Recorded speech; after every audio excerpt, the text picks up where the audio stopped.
Siguro sa Tagalog ko minsan parang tigidig, o yun. Tigidig, Ah, sometimes these are the blackheads, whiteheads, di ba? Tapos pag may nana na siya, yun na uh-huh. yun, naging tighiyawat na siya. And Yun. sometimes the nodulus cystic, sinasabi nila pigsa. But it's not actually pigsa, but it's... Hey everyone, I'm Dr. Kristine Alba Kiat, and this is Chat with Peds, where I interview experts in the field in order to empower you and give you the confidence to raise happy and healthy kids. My guest is a colleague and a good friend, Dr. Louella Fatima Ramos.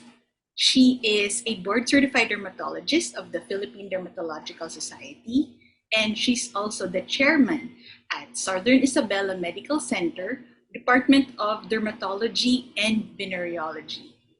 She's a wonderful resource for any questions I have about my patient's skin and my skin as well. Join me as I welcome Doc Ola. Hi, Doc. Hi, Teen, and hi everyone who's watching the YouTube channel of Dr. Teen Kiat. Yeah, Thank thank you for inviting me. It's an you. honor to be part of your show.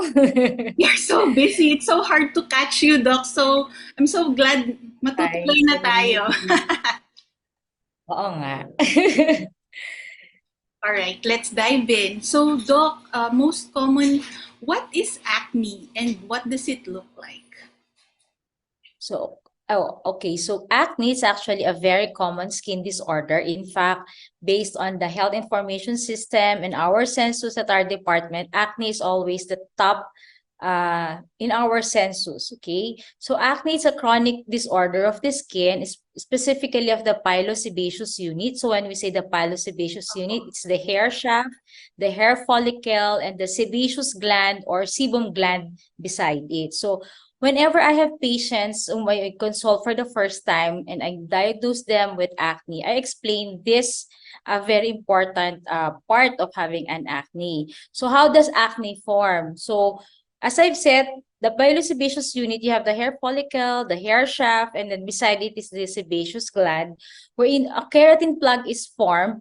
And when you have an overproduction of your sebum, which is sometimes stimulated by hormones, so this causes a keratin plug. And this clinically presents as your microcomedones or comedones, your blackheads, and your whiteheads. And when this develops further, you have the papules and the pustules. So that's when you have the inflammation, pamumula, erythema, and sometimes it's painful already. And you have an overgrowth of your C. acnes bacteria.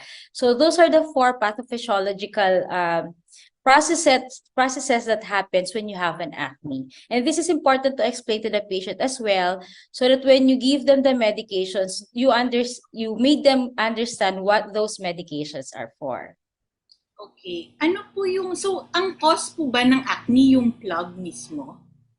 Yes, it's a basic cause, or it's a microcomedone. Sometimes when I make a diagram, I show the patients ano itsura ng normal na hair follicle and how a starting microcomedone looks like. On the surface, pwedeng pareho pa sila na itsura, but actually subepidermal layer pwedeng nag-start ng magkaroon ng keratin plug, which is the start of having your microcomedone, tas lalaki na siya, magiging papules and pustules na siya. And sometimes, when this really gets deeper, it involves the deeper layers of the skin, you can have nodules na, or sometimes when these nodules interconnect, they become nodulocystic, and that is the severe type of acne vulgaris already.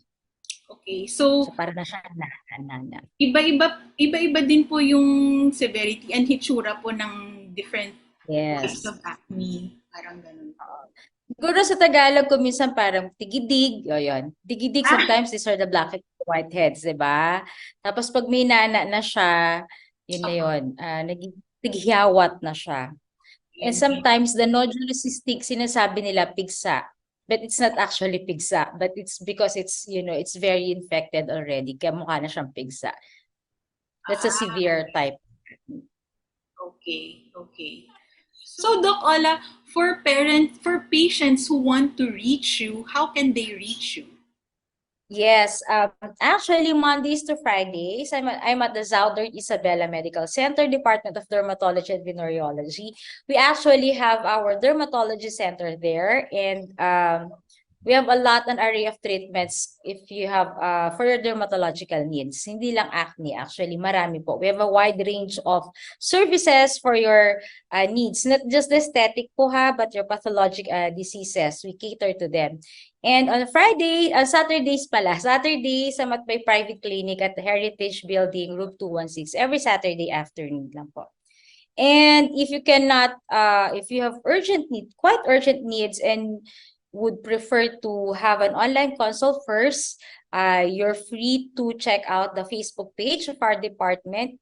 Just type in at SIMC, capital letters SIMC, capital letter D, and then small letters ERMA for our page. And we would gladly answer your queries, your teledermatology questions. So that's at SIMC Derma. That's our page. All right. Thank you, Doc Ola, again. Thank you, Tin. Bye.